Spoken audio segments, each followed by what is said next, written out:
প্রিয় শিক্ষার্থী, আজ আমরা জৈব যৌগের পারস্পরিক রূপান্তরের একটি গুরুত্বপূর্ণ টপিক নিয়ে আলোচনা করব, যে টপিক থেকে প্রতি বছরই সৃজনশীল প্রশ্ন হয়ে থাকে। তো আজ আমরা অ্যালকাইন থেকে জৈব অ্যাসিড প্রস্তুত, এইটা আজ আমরা শিখব। এর পরের ক্লাসে আমরা বিপরীত জৈব অ্যাসিড থেকে অ্যালকাইন প্রস্তুত।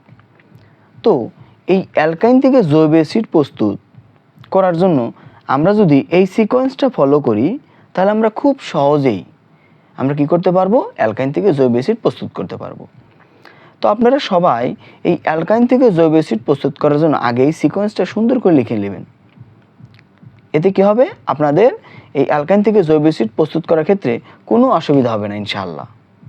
তো সিকোয়েন্সটা আপনারা এভাবে লিখে নেবেন। আমরা কি করব, প্রথমে অ্যালকাইন থেকে অ্যালকিন বানাবো, অ্যালকিন থেকে অ্যালকেন বানাবো, অ্যালকেন থেকে অ্যালকাইল হ্যালাইড, অ্যালকাইল হ্যালাইড থেকে অ্যালকোহল, অ্যালকোহল থেকে অ্যালডিহাইড, অ্যালডিহাইড থেকে জৈব অ্যাসিড। আমরা এই সিকোয়েন্স অনুযায়ী আমরা কি করব, অ্যালকাইন থেকে জৈব অ্যাসিড প্রস্তুত করব।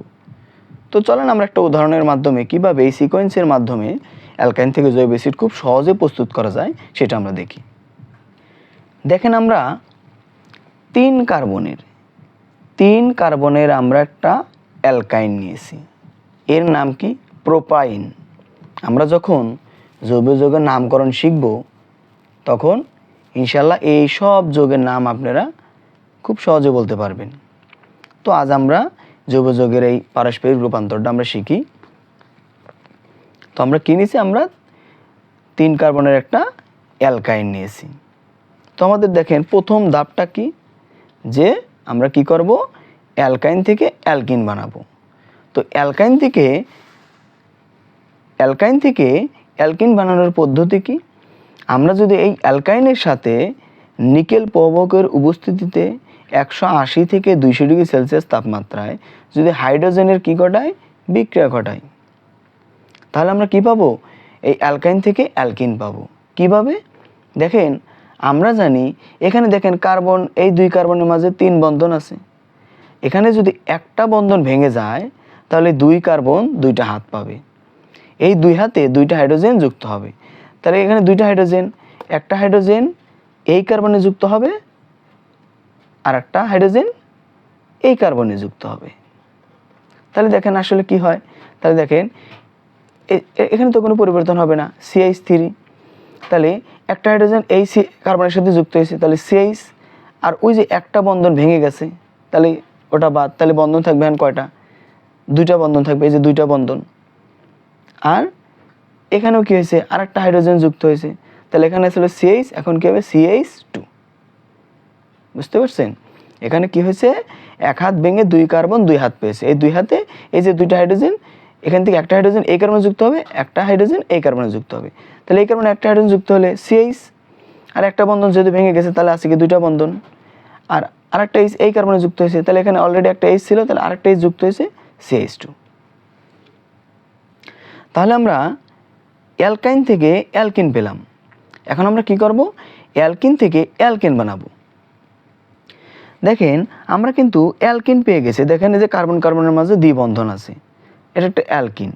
এখন আমরা কি করব, এই অ্যালকিনটা এখানে লিখব। সেম আমরা অ্যালকাইন থেকে যেভাবে অ্যালকিন বানালাম, অ্যালকিন থেকে আমরা সেম পদ্ধতিতে অ্যালকেন বানাবো। তাহলে দেখেন আমরা কি করছি, সেমভাবে এই অ্যালকিনের সাথে আমরা কি করছি, হাইড্রোজেন যুক্ত করছি নিকেল প্রভাবকের উপস্থিতিতে 180 থেকে 200 ডিগ্রি সেলসিয়াস তাপমাত্রায়। এখানেও কি হবে, এখান থেকে একটা হাত ভেঙে যাবে, ভেঙে গেলে এই কার্বন এক হাত পাবে, এই কার্বন এক হাত পাবে, এই 2 হাতে এই 2টা হাইড্রোজেন যুক্ত হবে, এই 2টা হাইড্রোজেনের একটা হাইড্রোজেন এখানে যুক্ত হবে, আর একটা হাইড্রোজেন এখানে যুক্ত হবে। তাহলে দেখেন তো কি হয়, তাহলে এই CH3 এটা তো ঠিক থাকবে, তাহলে এখানে আরেকটা হাইড্রোজেন যুক্ত হয়েছে, তাহলে CH2, আর এক হাত তো ভেঙে গেছে, তাহলে কি থাকবে, শুধু এক হাত থাকবে, আর একটা হাইড্রোজেন এই কার্বনে যুক্ত হয়েছে, তাহলে এখানে 2টা হাইড্রোজেন ছিল, আর একটা হাইড্রোজেন যুক্ত হয়েছে, তাহলে CH3।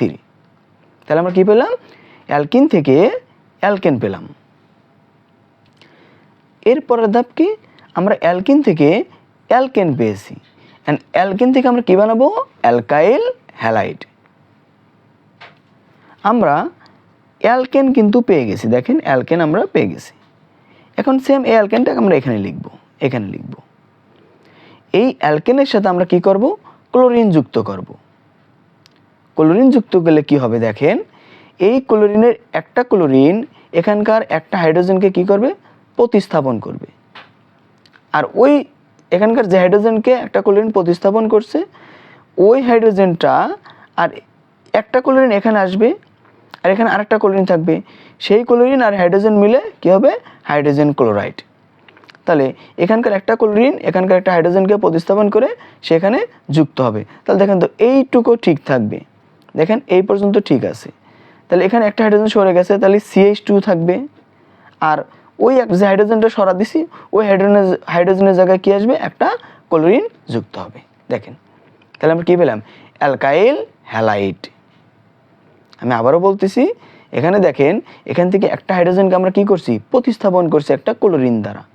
একটা ক্লোরিন একটা হাইড্রোজেনকে সরিয়ে সে হাইড্রোজেনের সাথে বসছে, আর এই যে হাইড্রোজেনটা সরে গেছে ওই হাইড্রোজেন আর এখানে থাকা আরেকটা ক্লোরিন, ওই দুইটা মিলে এই হাইড্রোজেন আর এই ক্লোরিন মিলে হাইড্রোজেন ক্লোরাইড। তাহলে আমরা দেখেন কি পেলাম, অ্যালকেন থেকে অ্যালকাইল হ্যালাইড পাইলাম। এরপরের ধাপ কি, আমরা অ্যালকাইল হ্যালাইড পেয়েছি। এখন অ্যালকাইল হ্যালাইড থেকে আমরা কি বানাবো, অ্যালকোহল। তো চলেন আমরা অ্যালকোহল বানাই। আমরা অ্যালকাইল হ্যালাইড পেয়েছি, এখন এই অ্যালকাইল হ্যালাইড থেকে অ্যালকোহল বানানোর পালা। আমরা কিভাবে অ্যালকাইল হ্যালাইড থেকে অ্যালকোহল বানাবো, আমরা অ্যালকাইল হ্যালাইডের সাথে সোডিয়াম হাইড্রোক্সাইড যুক্ত করব।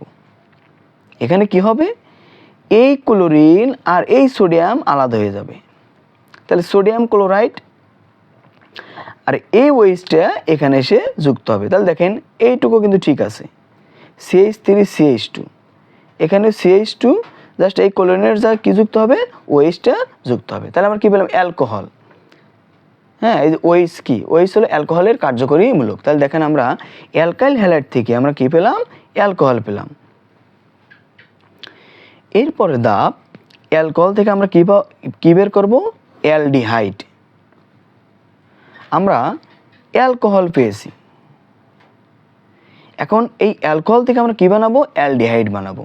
কিভাবে বানাবো, এই অ্যালকোহলের সাথে পটাশিয়াম ডাইক্রোমেট ও সালফিউরিক অ্যাসিডের উপস্থিতিতে জাইমান অক্সিজেন দ্বারা জারিত হয়ে এই অ্যালকোহল থেকে আমরা কি পাবো, অ্যালডিহাইড পাবো। কিভাবে দেখেন, এখানে এই CH3CH2 ঠিক থাকবে, আর এখান থেকে এই OH আর এখান থেকে একটা H বের হয়ে যাবে। তাহলে এই OH আর এখান থেকে যে আরেকটা H বের হয়ে যায়, তাহলে OH আর H মিলে হবে পানি।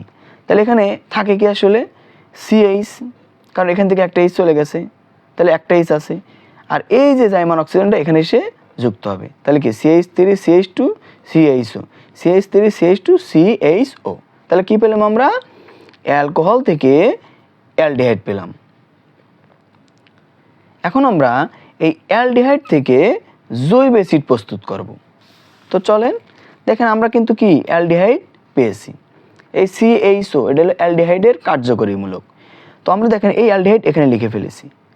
এখন এই অ্যালডিহাইডের সাথে জাইমান অক্সিজেন কি হবে, জারিত হয়ে কি উৎপন্ন করবে, জৈব অ্যাসিড উৎপন্ন করবে। তাহলে এখানে CH3CH2 দেখেন, আর এই ওটা এখানে যুক্ত হবে। তাহলে আমরা কি করলাম, এই অক্সিজেন আর অক্সিজেন মাঝখানে রাখলাম, আর Hটা শেষে দিলাম, কারণ CH হলো জৈব অ্যাসিডের কার্যকরী মূলক। তাহলে আমরা কি করলাম, আবারও বলতেছি, এই অ্যালডিহাইডের সাথে জাইমান অক্সিজেন জারিত হয়ে কি উৎপন্ন করবে, জৈব অ্যাসিড উৎপন্ন করবে। আপনারা সুন্দর করে এটা যদি লেখেন, ইনশাআল্লাহ যে কোনো কার্বনে, সেটা 2 কার্বন হোক, 3 কার্বন হোক, 5 কার্বন হোক, যে কোনো কার্বনের অ্যালকাইন থেকে আপনারা খুব সহজেই এই পদ্ধতিতে আপনারা কি করতে পারবেন, জৈব অ্যাসিড প্রস্তুত করতে পারবেন। এর পরের ক্লাসে আপনারা বিপরীতটা পাবেন, জৈব অ্যাসিড থেকে অ্যালকাইন প্রস্তুত।